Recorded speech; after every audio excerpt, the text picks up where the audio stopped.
Hi friends, எல்லோரும் எப்படி இருக்கீங்க? சூப்பராக இருக்கீங்களா? இந்த 12 ரூபா கடைக்குள்ளே போயிட்டு ஒரு பொருள் கூட 12 ரூபாயே கண்ணில் படல. எந்த பொருள் எடுத்தாலும் 15 ரூபா, 20 ரூபா, 30 ரூபா அந்த மாதிரி தான் போட்டிருந்தாங்க. இந்த சோப்பு டப்பா பாருங்கள், 20 ரூபா. இது கொஞ்சம் ஸ்டாண்டு பெருசாக இருந்துச்சு, அதனால தான் வாங்கினேன். இந்த சோப்பு டப்பா மட்டும் வெயில்லையும் மழையிலையும் பட்டு சீக்கிரம் வீணாக போயிடுது.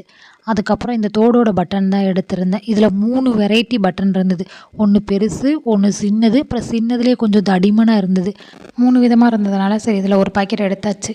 அதுக்கப்புறம் இதில் மக்கு வந்து 15 ரூபான்னு எடுத்தேன். துவைக்கிற இடத்துல மக்கு வேணும் அப்படின்னு சொல்லிட்டு அதுக்காக ஒன்று எடுத்தேன். அதுக்கப்புறம் இது பாருங்கள், ஸ்டிக்கர் வந்து 15 ரூபான்னு தான் ஒட்டியிருந்தாங்க. சரி பில் போடுற இடத்துக்கு போனது பிறகு மாற்றி ஒட்டிட்டாங்கன்னு சொல்லி 20 ரூபா வாங்கிட்டாங்க. நெக்ஸ்ட்டு வந்து இந்த தண்ணி வடிகட்டுற ஃபில்ட்ரு வாங்கியிருந்தேன். இதுவும் வந்து 15 ரூபா தான். அப்படியே காய்கறி மார்க்கெட் போயிட்டு காயெலாம் வாங்கிட்டு வந்தேன். தக்காளி வந்து 1.5 கிலோ 30 ரூபா. தக்காளி நல்லா இருந்துச்சு, நாட்டு தக்காளியாகவும் இருந்துச்சு. பழம் வந்து வீணாகாத மாதிரி இருந்தது. சரி அதனால் 1.5 கிலோ எடுத்தாச்சு. தக்காளி வந்து ரொம்ப பெருசாக எப்பயுமே நான் எடுக்க மாட்டேன். இந்த மாதிரி நார்மல் சைஸில் இருந்ததை தான் எடுப்பேன். நமக்கு தேவைக்கு போட்டுக்கலாம். இல்லைன்னா ரொம்ப பெருசாக இருந்ததுன்னா பழமும் கம்மியாக பிடிக்கும், நம்ம எக்ஸ்ட்ரா போடுற மாதிரி இருக்கும். அதுக்கப்புறம் வந்து வெங்காயம் வந்து ஒரு 4 கிலோ வாங்கியிருந்தேன். அப்படியே வாங்கி போட்டோன்னு வைங்க, பக்கத்தில் இருக்கிற கடையில் போய் சின்ன சின்ன காய் மட்டும் வாங்கிக்கலாம். இதே வெங்காயம் தக்காளியெல்லாம் வாங்கினா ரொம்ப ரேட் அதிகமாக இருக்கும். ஹோல்சேல் கடைக்கு போனங்காட்டி தான் வந்து ரேட்டு கம்மியாக இருந்தது. இதை அப்படியே ஒரு சாக்கு விரித்து போட்டு அப்படியே ஒரு 2 வாரத்துக்கு அப்படியே கிடக்கும். அதுக்கப்புறம் அந்த வாழைப்பழம் வந்து ஒரு சீப்பு வாங்கியிருந்தோம். இது வந்து எவ்வளோ அப்படின்னா 60 ரூபா சொன்னாங்க. அதுக்கப்புறம் அந்த பாட்டி வந்து ஒரு 4 வாழைப்பழம் ஃப்ரீயாக கொடுத்தாங்க. ரெகுலராக அந்த பாட்டிக்கிட்ட தான் வாங்குமா, அதனால் சரி அந்த பாட்டி எங்களுக்கு இந்த பழமும் கொடுத்தாங்க. அதுக்கப்புறம் வந்து மஷ்ரூம் ஒரு பாக்கெட் வாங்கியிருந்தோம். மதியானம் வந்து பிரியாணி செய்யலாம் அப்படிங்கிறதுக்காக ஒரு 6 மட்டும் எடுத்து நாளைக்கு சப்பாத்திக்கு வச்சுட்டு மீதியெல்லாம் வந்து மஷ்ரூம் பிரியாணிக்கு தான். தண்டு வந்து 5 ரூபான்னு வாங்கினேன்.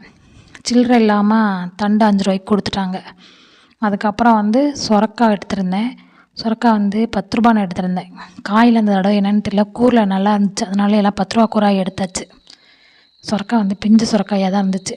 இந்த பப்பாளி தான் வந்து 25 ரூபா சொல்லிட்டாங்க. ஆனால் நாட்டுப்பழம் கிடையாது, ஹைப்ரிட் பழம் தான். இந்த காய் எல்லாமே வந்து 10 ரூபா கூரில் தான் எடுத்தது. இந்த நூல்கூல் மட்டும் தனியாக வாங்கினேன். இது மட்டும் 5 ரூபா.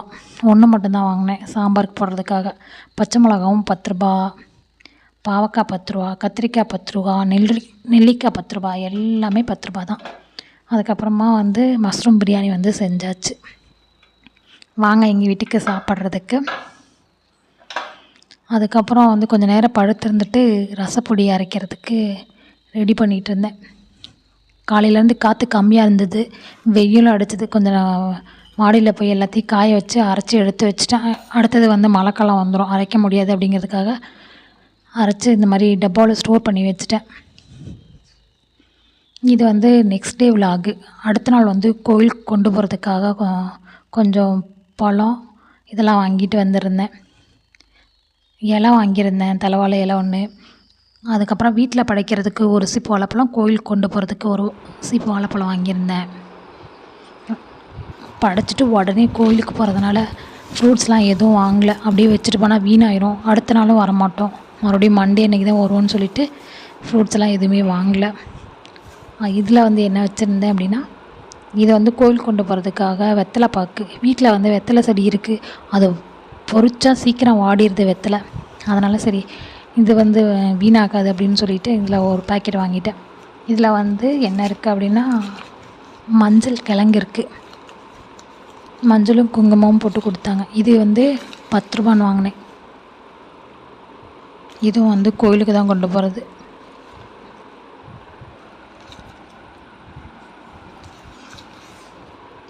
நெக்ஸ்ட்டு என்ன வாங்கினேன் அப்படின்னா, இந்த நூல்கண்டு வாங்கினேன், நம்ம சரடு போடுவோம்ல அதுக்காக. அதுக்கப்புறம் வந்து கோலமாவு தீர்ந்து போச்சு, 10 ரூபாய்க்கு வந்து கோலமாவு வாங்கியிருந்தேன்.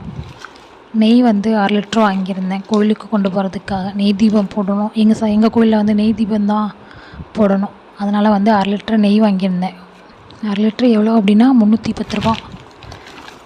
நெக்ஸ்ட்டு வந்து விளக்கு சுட்டி வந்து 5 சுட்டி வந்து 10 ரூபா, அதனால் 20 ரூபாய்க்கு வாங்கியிருந்தேன். இந்த லெமன் பாருங்கள் 40 ரூபா. பக்கத்தில் எப்பயுமே ஒரு பாட்டி கொண்டுட்டு வருவாங்க. அவங்க கரெக்டாக இந்த டைம்னு பார்த்து வரல. அதுக்கப்புறம் 7 தேங்காய் வந்து 100 ரூபாய்க்கு கொடுத்தாங்க. வாங்கி வச்சாச்சு. அதுக்கப்புறம் வந்து உப்பு மஞ்சளும் வாங்கியிருந்தேன். ஃப்ரூட்ஸ் வைக்கல, அதனால சரி உப்பு மஞ்சள் வாங்கி வச்சுக்கலாம் அப்படின்னுட்டு உப்பு மஞ்சள் வாங்கிட்டேன். பூ வந்து ஒரு 1/2 கிலோ 1/4 கிலோ வாங்கி கட்டிட்டேன். அது இல்லாமல் ரோஸ் கொஞ்சம் வாங்கியிருந்தேன். அதுக்கு கோயிலுக்கு படைக்கிறதுக்காக வந்து குத்து விளக்கு வாங்கியிருந்தோம். இது கோயிலுக்கு வந்து கொடுக்கறதுக்காக குத்து விளக்கு 2 குத்து விளக்கு எடுத்திருந்தோம். இருங்க அவங்கக்கிட்ட எல்லாத்தையும் எடுத்துகிட்டு காட்டுறேன். குத்து விளக்கு நல்லா ஹைட்டாகவே வாங்கியிருந்தோம். கொஞ்சம் நல்லா வெயிட்டாகவும் இருக்கணும் அப்படிங்கிறதுக்காக பார்த்து கொஞ்சம் வாங்கினோம். ஃபஸ்ட்டு 1000 ரூபாய்க்கு பார்த்தோம். 1000 ரூபாய்க்கு பார்த்து ரொம்ப பிடிக்கல. குலதெய்வ கோயிலில் வைக்கிறதுனால அப்படி இப்படி லைட் வெயிட்டடாக சாட்டிஸ்ஃபையாக இல்லை. காசு கொஞ்சம் கூட போனாலும் நம்ம முடிஞ்ச அளவுக்கு செய்வோம் அப்படிங்கிறதுக்காக கொஞ்சம் பெரிய விளக்காகவே எடுத்து வச்சாச்சு. நல்லா வெயிட்டாகவும் இருந்தது.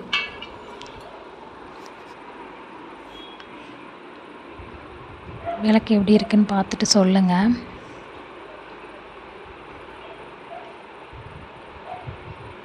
இதுக்கப்புறமா மஞ்சள் குங்குமம் வச்சு நாளைக்கு போகிறப்ப கொண்டு போகணும். 2 விளக்கோட ஹைட்டு இப்படி தான் இருக்குது. சின்ன ஒரு குத்து விளக்கு வந்து இது வந்து வீட்டுக்காக எடுத்தது. வீட்டில் ஒரு குத்து விளக்கு இதே மாதிரி இருக்குது.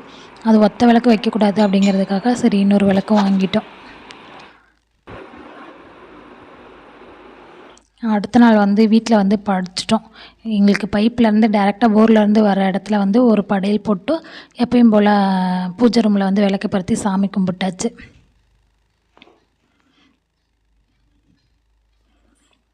இது கிளம்புறப்ப எடுத்தது. எல்லாம் சாமி கும்பிட்டு முடித்ததுக்கப்புறம் தான் நான் வந்து வீடியோ எடுத்தேன். புதுசாக வாங்கின காயின் எப்பயுமே இந்த நோட்டு வந்து படைக்கிறதுக்காகவே வச்சுருப்பேன், புது நோட்டு. அவ்வளோதான். ஓகே ஃப்ரெண்ட்ஸ், நெக்ஸ்ட் ஒரு சூப்பரான வீடியோவில் சந்திப்போம். பாய்.